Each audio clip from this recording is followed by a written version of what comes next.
బాటిల్లో మందు అయిపోయినా కొద్దీ ఇక్కడ నా ఒంట్లో బీపీ రేజ్ అవుతుంది. తాగాక ఏం చేస్తారని భయంగా ఉంది. బాబాయ్ నువ్వు వెళ్ళేదోటి చేస్తా. నేనా? చాలే ఊరుకో. అక్కడ చూడు. పొద్దున్నే దాని మొహం చూసినందుకే దాని కాలు విరిచి మెల్లో ఏలాడేశాడు. అదే నేను వెళ్ళి సముదాయించాననుకో, ఇప్పుడు నా పరిస్థితి ఏంటో నువ్వు ఊహించుకో.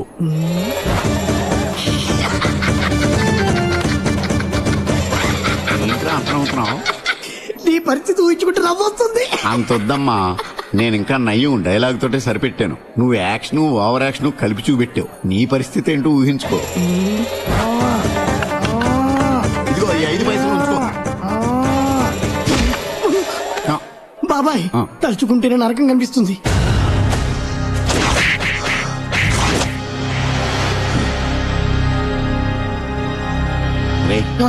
ఆ కోరస్ పాడే అమ్మాయి ఇంటికి వెళ్తున్నట్టున్నాడు. వాడు వాళ్ళకం చూస్తుంటే అమ్మాయికి మంగళం పాడేసేలా ఉన్నాడు రా. ఏమే, నువ్వేనా పెద్ద మిస్ వరల్డ్ అనుకుంటున్నావా? ఇష్టం లేదంటే ఇష్టం లేదని చెప్పొచ్చు కదా. నీకు ఇష్టమైతే ఖాళీ నా పేరు చెప్పొచ్చు. అదే నేను ఇష్టపడి పెళ్లి చేసుకుంటానంటే కొడతావా? నువ్వేదో ప్రేమతో నా ముఖం మీద విభూతి పెట్టేవనుకున్నానే, కానీ ఇప్పుడు అర్థం అవుతుంది నువ్వు పెట్టింది పంగ నామో అని. స్విచ్ చేసిన తర్వాత మైకును కూడా 1 2 3 అని టెస్ట్ చేసుకుంటానే. అలాంటిది నువ్వెవరో ఏంటో తెలియకుండా పెళ్లి చేసుకుంటాను చూడు, అదే నేను చేసిన తప్పు. నేను ఇక్కడ ఇంత వాగుతుంటే నువ్వేంటి అటు తిరిగి పోషిస్తున్నావు? తిరిగా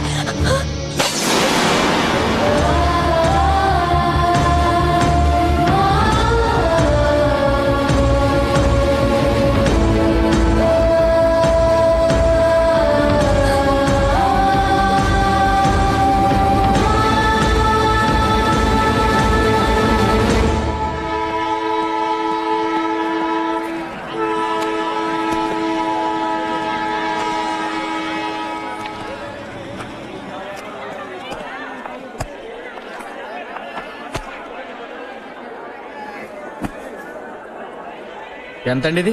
300 అండి. 100 రూపాయలకి ఇస్తారా? మీరెందుకండి అవుతున్నారు?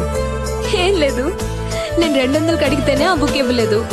మీరు 100 రూపాయలకి అడుగుతుంటే నవ్వు వచ్చింది. మీకు ఇవ్వకపోవచ్చు, కానీ నా ఫేస్ చూసి ఇవ్వచ్చుగా. అవునవును, ఇస్తాడు, తీసుకోండి. ఫైనల్ గా ఎంతకి ఇస్తావు చెప్పవా బాబు? చెప్పానుగా, ఇంకేం తగ్గదు. ఉంచుకో.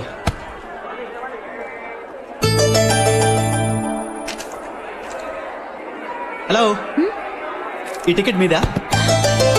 అవునండి, నాదే. థ్యాంక్స్ అండి. బుక్ చూస్తూ మర్చిపోయాను. టికెట్ కూడా మర్చిపోయేంత ఇంపార్టెంట్ ఆ బుక్ మీకు? రేపు నా ఎగ్జామ్ కి బాగా ఉపయోగపడుతుంది. ఓ అయేసా, అయితే ఆ బుక్ తీసుకోవచ్చుగా. తీసుకోవచ్చు, కానీ 300కి తక్కువ ఇవ్వనంటున్నాడే. అయితే 200కి ఇస్తే తీసుకుంటారా మీరు? సరే, ఆ 200 ఇవ్వండి. మీరు 2 నిమిషాలు తీసుకొస్తా. మీరు వెళ్ళి లోపలికి కూర్చోండి, ట్రైన్ బయలుదేరేలోపు నేను వెళ్ళి తీసుకొస్తాను. ఇదిగోండి మీ బుక్. నేను అంతసేపు అడిగితే ఇవ్వలేదు, మీకెలా ఇచ్చాడు? అదేనండి మన టాలెంట్. దాని సంగతి వదిలేండి. ఈ బుక్ మీకు ఎగ్జామ్లో చాలా ఉపయోగపడుతుంది అన్నారుగా, తొందరగా చదివండి. ఏమండి, అలాగని ఎక్కువసేపు చదవకండి, రేపు మార్నింగ్ ఎగ్జామ్ హాల్లో నిద్రపోతారు.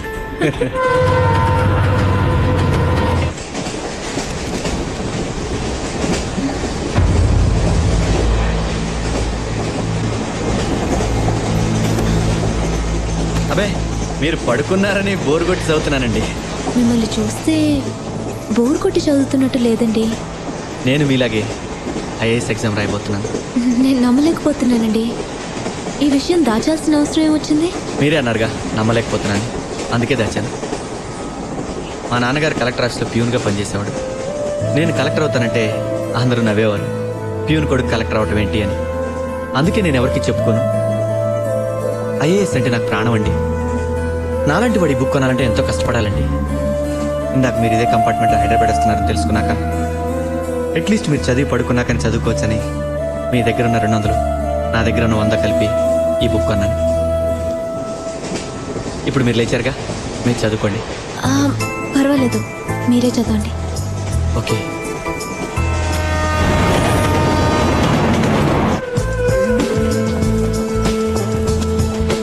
ఏమండి ఏమండి, లేకండి లేకండి.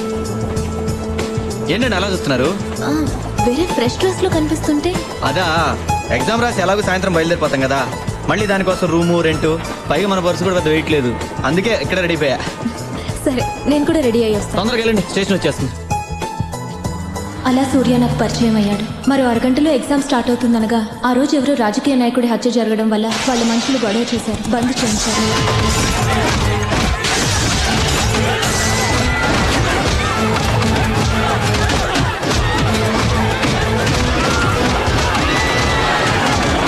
దాంతో మా ఎగ్జామ్ మర్నాటికి పోస్ట్పోన్ అయింది.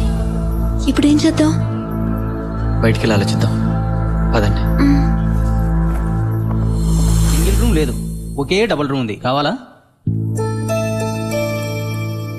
పర్వాలేదు, అడ్జస్ట్ చేసుకుందాం. సరే ఇవ్వండి. ఇందులో అడ్రస్ రాయండి. రూమ్ 300. 200కి ఇవ్వకూడదు? పర్వాలేదులే. ఆ,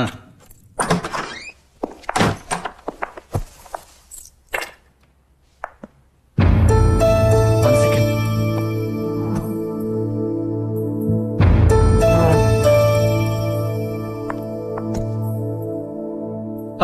ఏదోటి లక్కీగా రూమ్ దొరికింది.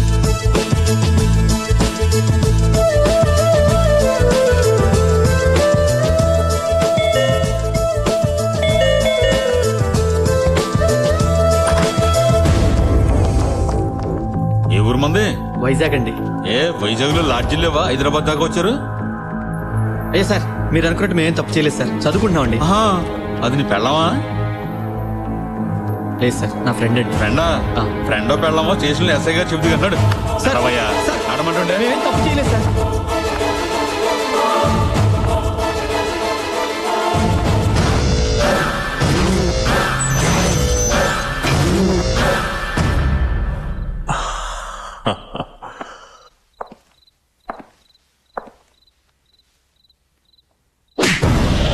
మరో పనేం లేదరా మీకు? ఇడియట్స్.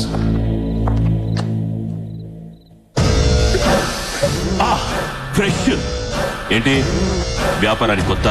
సార్, మేము ఎగ్జామ్ రాయడానికి వచ్చాం సార్. అబ్బబ్బబ్బబ్బబ్బా, ఈ వ్యాపారానికి ఎగ్జామ్ కూడా పెడుతున్నారా?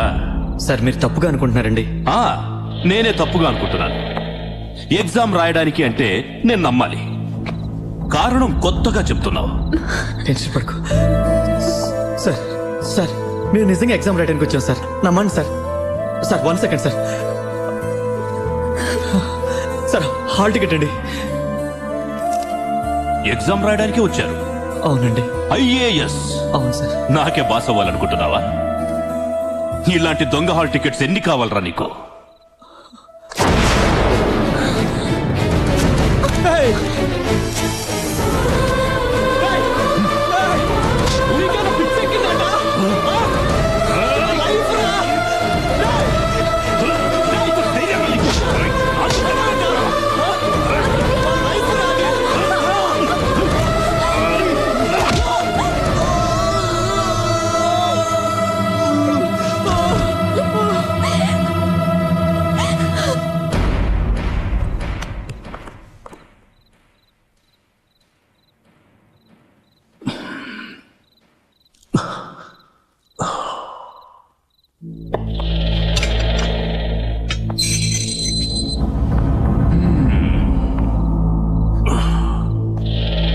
నాకు తెలుసు నువ్వు అలాంటి దానివి కాదని.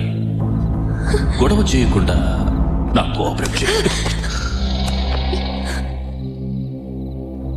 పొద్దున నేనే ఎగ్జామ్ సెంటర్లో నిన్ను డ్రాప్ చేస్తాను. చంపేస్తున్నావే.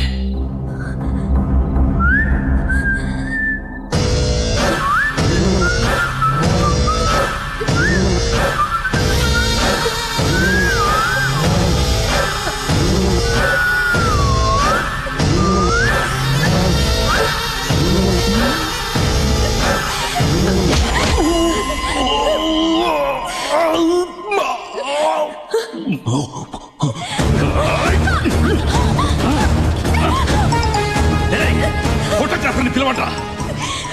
వీళ్లతో పాటు దీన్ని కూడా ఫోటో తీయండి.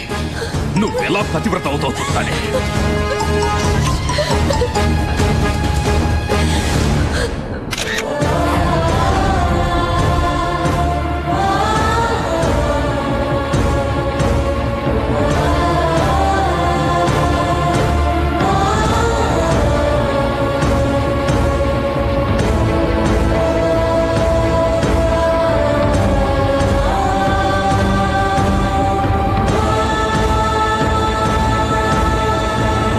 వ్యభిచార నేరారోపణ కింద అరెస్టు చేయబడిన జ్యోతి సూర్యలు తాము చెప్పుకుంటున్నట్టుగా సివిల్స్ పరీక్షలకి హాజరు కావడానికే వచ్చారని నిరూపణ అయింది. కాబట్టి వారిద్దరిని నిర్దోషులని కోర్టు వారు నమ్ముతూ వారిపై దురుద్దేశపూర్వకంగా తన సొంత ప్రయోజనాల కోసం అధికార దుర్వినియోగానికి పాల్పడిన సర్కిల్ ఇన్స్పెక్టర్ కోటిరెడ్డి వెంకటరెడ్డిని 6 నెలల పాటు విధుల నుండి సస్పెండ్ చేయాల్సిందిగా పోలీస్ డిపార్ట్మెంట్ వారిని ఆదేశించడమైంది.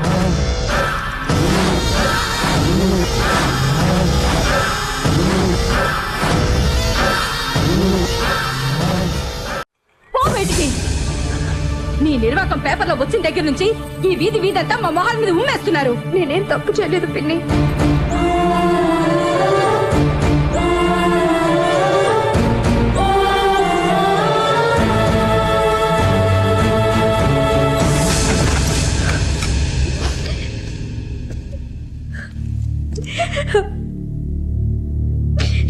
జ్యోతి,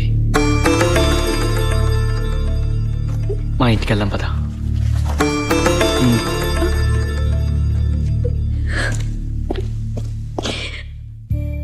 చూడమ్మా, జరిగిందంతా మర్చిపో. అదే తలుచుకుని బాధపడద్దు. నిందలు వేసేవాళ్ళు నోళ్ళు మూయటం చాలా కష్టం. ఈ లోకంలో చెడు చెప్పుకునేంత తొందరగా మంచి చెప్పుకోరమ్మా. నీకు ఎవరు లేరని బాధపడకు. మేమంతా ఉన్నాం కదా, ధైర్యంగా ఉండు. ఇవాళ నుంచి నువ్వు మా ఇంట్లో మనిషివేనమ్మా.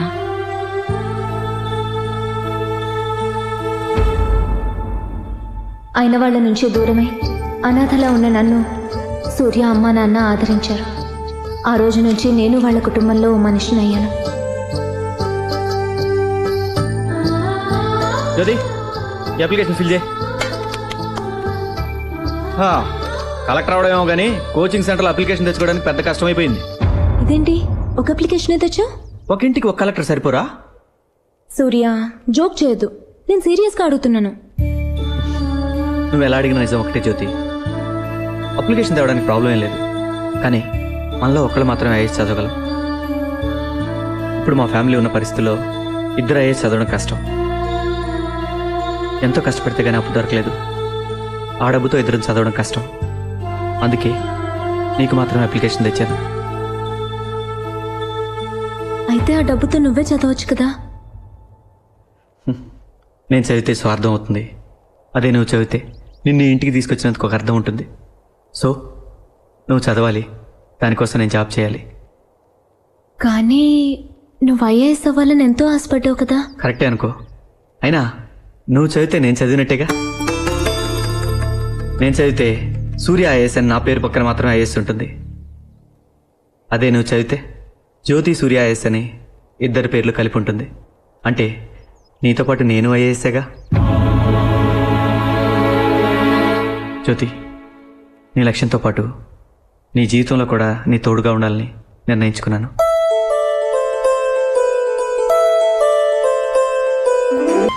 ఇది పట్టుకొని ఇక్కడే ఉండు. ఇప్పుడే వస్తా. ఎక్కడికి?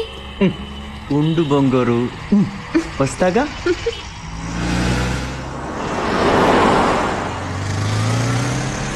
సీను, నేను చెప్పింది రెడీ అయిందా? రెడీ అయింది సార్. ఇవ్వు.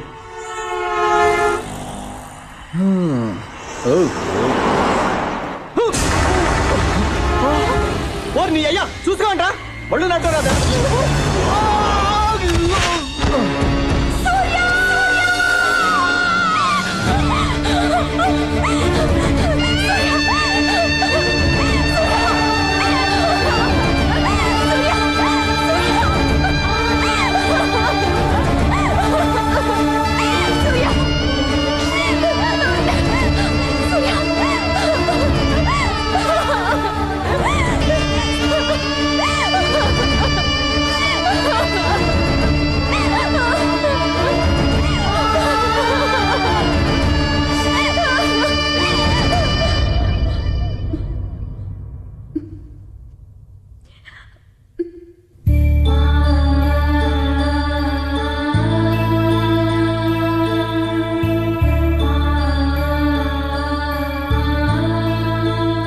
సూర్య ఈ లోకంలో లేకపోవచ్చు, కానీ నా మనసులో బతికే ఉన్నాడు.